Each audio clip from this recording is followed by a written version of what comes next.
कौन कहता है कि पराक्रमी योद्धा होने के लिए शरीर के संपूर्ण अंगों का होना जरूरी है। यदि खून की रवानगी में ही बहादुरी बसी हो तो हर कोई अपने पराक्रम के बल पर किसी को भी मात दे सकता है। हमारे आज के योद्धा ने भी अपनी एक आंख, एक हाथ, एक पैर गंवाने के बावजूद कभी हार नहीं मानी। आपको बता रहे हैं भारत के महान शूरवीर महाराणा संग्राम सिंह के बारे में, जिन्हें हम राणा सांगा के नाम से जानते हैं। राणा सांगा राणा कुंभा के पौत्र और राणा रायमल के पुत्र थे।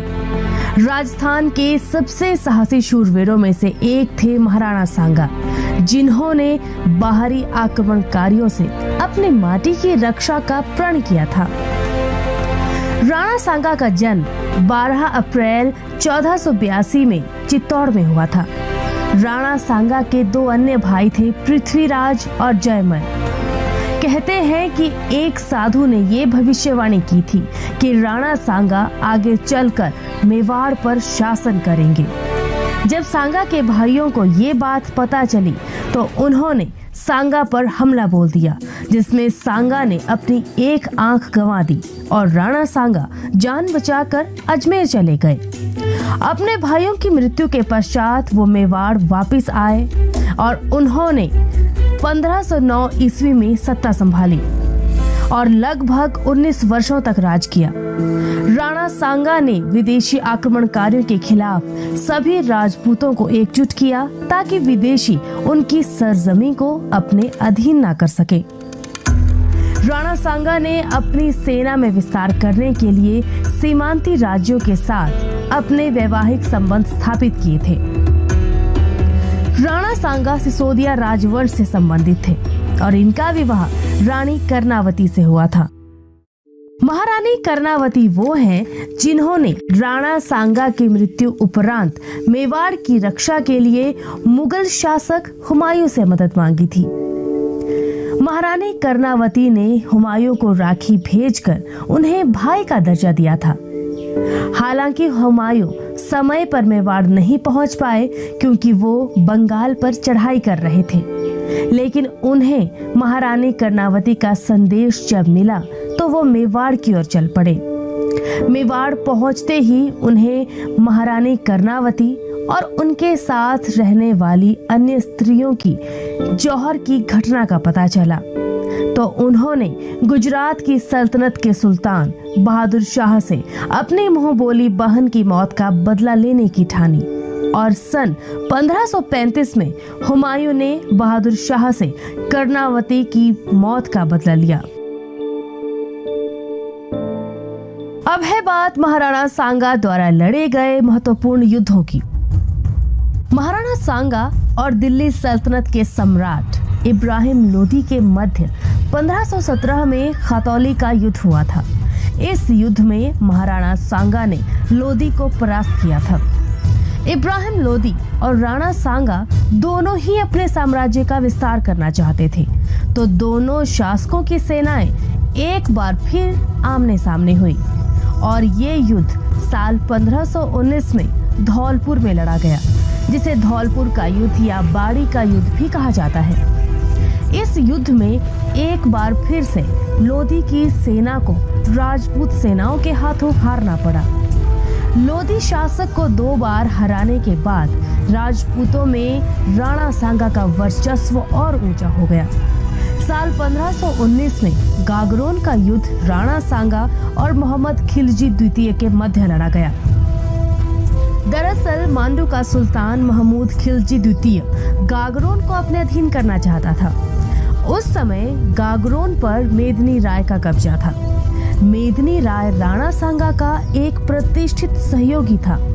अपने शुरुआती दिनों में मेदिनी राय ने मालवा के सुल्तान की मदद की थी उसके शासन को आगे बढ़ाने में, लेकिन जब मेदिनी राय की शक्ति बढ़ने लगी तो खिलजी द्वितीय उस पर शक करने लगा कि मेदिनी राय की ताकत दिन पर दिन किस प्रकार से बढ़ रही है और इसके पीछे कारण क्या है।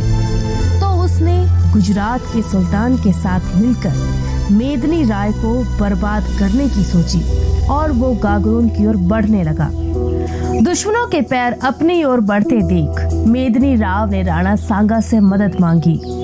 राव ने सांगा से कहा कि अगर महमूद खिलजी द्वितीय गागरोन पहुंचा तो वो सब कुछ बर्बाद कर देगा। खिलजी को पछाड़ने के लिए राणा सांगा ने भी गागरोन की चढ़ाई करनी शुरू कर दी। जब दोनों सेनाएं एक दूसरे के सामने आई तो राजपूत सेनाओं ने गुजरात के शासक की सेनाओं को लोहे के चने चपवा दिए और राजपूत सेना विजयी रही। इस युद्ध में खिलजी का बहुत सा खून बहा और उसे गहरे जख्म भी मिले। इस युद्ध में राणा सांगा ने खिलजी द्वितीय और उसके प्रमुखों को बंदी बना लिया। सांगा ने इन्हें 6 महीने तक बंदी बनाया और फिर मुक्त कर दिया और उनका राज्य भी उन्हें वापस दे दिया। साल 1517 में ईडर का युद्ध हुआ था। ये युद्ध राणा सांगा ने राजकुमार रायमल को ईडर पर उसका अधिकार दिलाने के लिए लड़ा था। असल में ईडर की लड़ाई ईडर के 2 राजकुमारों भारमल और रायमल के मध्य थी। भारमल को गुजरात के सुल्तान मुजफ्फर शाह द्वितीय का समर्थन था, तो वो ईडर पर अपनी सत्ता स्थापित करना चाहता था। उधर रायमल को महाराणा सांगा का समर्थन प्राप्त था। महाराणा सांगा ने रायमल का साथ इस युद्ध में इसलिए दिया था क्योंकि वही ईडर सत्ता का असली उत्तराधिकारी था और सांगा रायमल को उसकी गद्दी पर वापस बैठाना चाहते थे। इस न्याय के युद्ध का एक कारण ये भी था कि राणा सांगा गुजरात सल्तनत का बढ़ता विस्तार रोकना चाहते थे, जिसमें वो कामयाब रहे। मुगलों का शासक बाबर जब भारत आया तो उसने दिल्ली को अपने अधीन करने की सोची, जिस पर उस समय इब्राहिम लोदी बैठा था। दिल्ली को पाने के लिए बाबर और लोदी की सेनाओं में युद्ध हुआ, जो कि पानीपत में हुआ था और ये पानीपत की पहली लड़ाई थी जो कि 21 अप्रैल 1526 में लड़ी गई। इसी लड़ाई में लोदी मारा भी गया। लोदी की मौत से लोदी राजवंश खत्म हो गया और बाबर की जीत से मुगल साम्राज्य का भारत में आगाज हुआ। लेकिन राणा सांगा बाबर को भारत से बाहर खदेड़ना चाहते थे, जिस वजह से साल 1527 में बयाना का युद्ध बाबर की सेना और राजपूत सेनाओं के मध्य लड़ा गया, जिसमें राणा सांगा विजयी रहे। महाराणा सांगा असल मायनों में मेवाड़ साम्राज्य के महत्वपूर्ण शासक थे। इन्होंने अपनी बाजुओं के दम पर अपने साम्राज्य का विस्तार पश्चिम उत्तर प्रदेश तक किया और उस समय के दिल्ली के शासक इब्राहिम लोदी को उन्होंने धमकी भी दी थी कि वो आगरा पर हमला करेंगे और उसे अपने अधीन क्षेत्रों में शामिल करेंगे।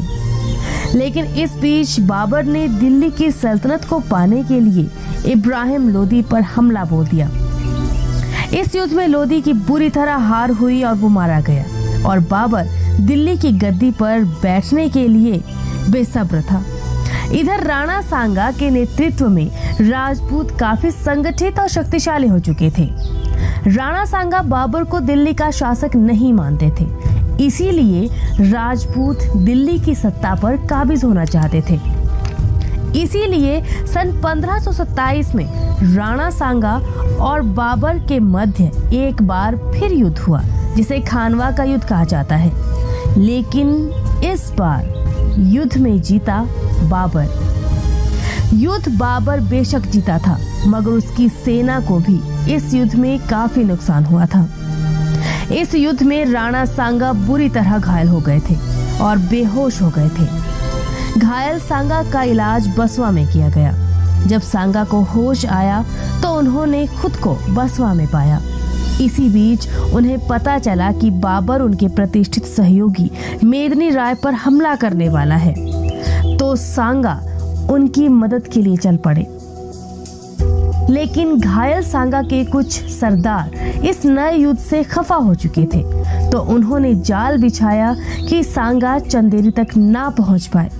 इसके लिए उन्हें धोखे से विष पिला दिया गया और राणा सांगा की मृत्यु हो गई। राणा सांगा की मृत्यु 30 जनवरी 1528 में हुई थी।